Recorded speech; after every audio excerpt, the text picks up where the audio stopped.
actually have some non-electoral news tonight, and the only reason we've interrupted our presidential coverage is because this is a truly remarkable story.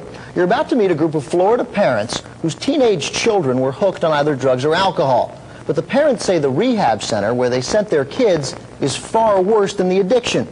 With an exclusive look inside that rehab center, here's Times investigator Alan Cohn. It was like something from the Twilight Zone. Everyone was yelling like, "Stop, wait!" Two people grabbing me, having me up against the wall. It was 2 years ago, but for 18-year-old Leah Marchessault, the memories are still vivid and still terrifying. Miss Victor is grabbing my legs, trying to pull my legs open. It was family night at an Orlando drug rehab center named Safe. Immediately started talking about me and how they need to pay attention to me, they need to put me in there, and I was just like, whoa. But Leah, who was 16 years old at the time, wasn't the one in her family who had the drug problem. It was her older, heroin-addicted sister, Jessica. Leah, her mother, Kim, and father were just supposed to be there for support. They did this weird thing where they flapped their arms for motivation to talk, and it was just weird to be around. It was like something from the Twilight Zone. Startled by what she saw. They were like, "Look at your daughter, she's showing signs of druggy behavior." Angered at what she heard, I just wanted to get out of the building. Leah bolted for the door, but ran right into a nightmare.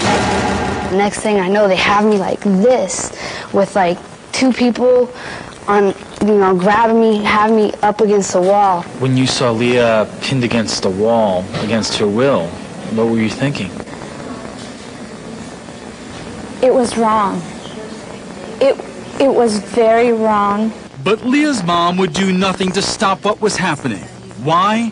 Because she and her husband were told unless they agreed to leave Leah there that night, her older, drug-dependent daughter Jessica would be kicked out of the program. Sacrifice one child for the other? How do you decide? Yes, we do require that. And if they don't, then they have to remove the other child because this is a family treatment program. And unless the entire family is in treatment, it doesn't work. So Kim Marchessault wound up signing Leah into an intensive 30-day evaluation program at SAFE. Not because she believed her daughter had a drug problem, although Leah experimented with marijuana, but because of the agonizing choice she was forced to make. You were being held hostage against your will. Yes, and I couldn't even talk to my parents. I was like, just let me talk to my parents. Kim would leave Safe's facility that day in tears, knowing in her heart, she says, it was a mistake. But for Leah, the worst was yet to come. The next thing they told me was that I had to do a strip search. And I was like, no, I'm not strip searching for anyone. After fighting and protesting for hours, Leah Marchessault says instead of a strip search, she agreed to go into a room like this one and remove her clothes so they could be checked for drugs. But after she disrobed, Leah claims this woman, Vivian Victor, walked in with 9 other women. And I sit in this chair and I'm holding this blanket on me, and all these women are pulling the blanket off of me. Miss Victor is grabbing my legs, trying to pull my legs open to like search, to see what was in there or whatever. And I was just screaming and like crying. We do not do a strip search that is any different than any other treatment program. We do a legitimate strip search for legitimate reasons. Is that so? We asked Jim Gilliland, a respected drug counselor in Miami for 2 decades. Upon admission, possibly I might understand looking at or through a person's baggage. Strip searches, I've only heard of in prison. SAFE is not run by the Department of Corrections. It doesn't accept state funding. It's a private, for-profit, Christian-based drug rehab center for teenagers. Are you looking to God for the answers? Or are you just staying inside yourself? This is a fundamentalist Christian organization, very extreme fundamentalist Christian organization. And it's real subtle in the way it's brought out. This is a controversial approach to drug rehab. Yes, it is. Why do you think it's so controversial? I think because it's the high level of accountability. It's the fact that we have parents that come into the program that we expect to make changes and to examine themselves. Albert Murphy has organized a group of former SAFE clients and their parents in hopes of shedding light on what's taking place inside this unassuming building outside Orlando. Murphy says she began having serious doubts about the program soon after enrolling her son Weaver into it. It wasn't, she says, just the cost of the program. This was mortgaging my soul to accomplish this. How much money? I think over the 10 months that I participated in the program, I paid about $20,000 total. There's no doubt Albert Murphy's son Weaver was a troubled kid, hooked on drugs, arrested for DUI, and for forging checks to support his habit. They assured me that my son would be moving out into the community and restarting his life rather quickly, like within several months. But it's been several years, and despite Albert Murphy's efforts to get her son out of SAFE, Weaver Hastings is still here and still on drugs.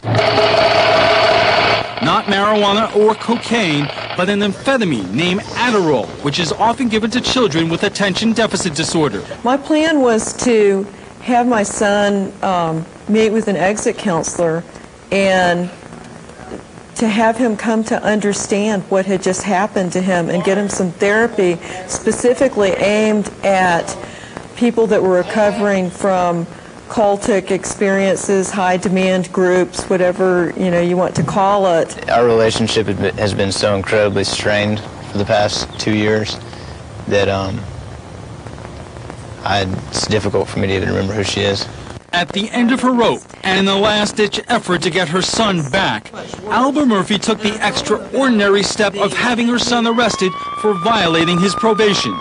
But the effort failed, and Weaver Hastings returned voluntarily to SAFE. Well, he was in jail for almost a month because his mother said that we were a cult. You tell me if that's a good parent. I don't know. Loretta Parrish is the executive director of SAFE. Could you respond to her concerns that she feels that her son was turned away from her by the program? Never. Lucy Moore was a SAFE client and was with Weaver Hastings in a group session. They gave him a blue plastic chair and put him in an 8x10 secluded room and told him to destroy the chair and that the chair symbolized his mom.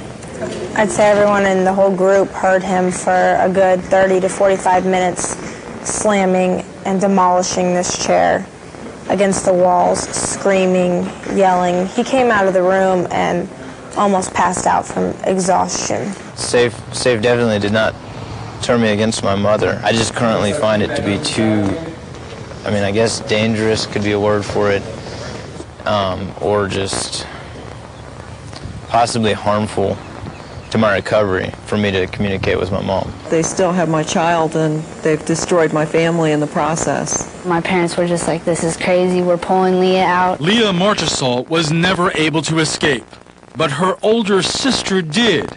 And when that happened, Leah's parents came back and finally signed her out of SAFE. It felt like they had no idea what I could have gone through, and I didn't even want to talk about it. On the day that I die,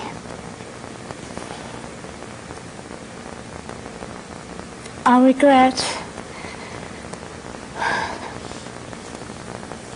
that I wasn't strong enough to follow what I know was in my heart, what I knew what was right, and I don't want any other parent or any other family, any other person to have to die with that same regret. A couple of days after we visited Orlando, we received this 4-page letter from SAFE's executive director, Loretta Parrish. In it, she not only describes the former SAFE clients and their parents, who talk to us as, quote, a coalition of liars and cowards, she also describes them as, and we are quoting directly, a coalition of cockroaches. Now, tomorrow on The Times, we're going to give you a chance to see for yourself an exclusive look inside SAFE. You'll see what we saw and then decide for yourself. Ben. Families talking about lawsuits at all? They want to file a lawsuit against SAFE, and that is in the planning stages. They are looking for an attorney to represent them, and at some point they probably will be filing a lawsuit. Great story. Alan Cohn, thanks very much. More break.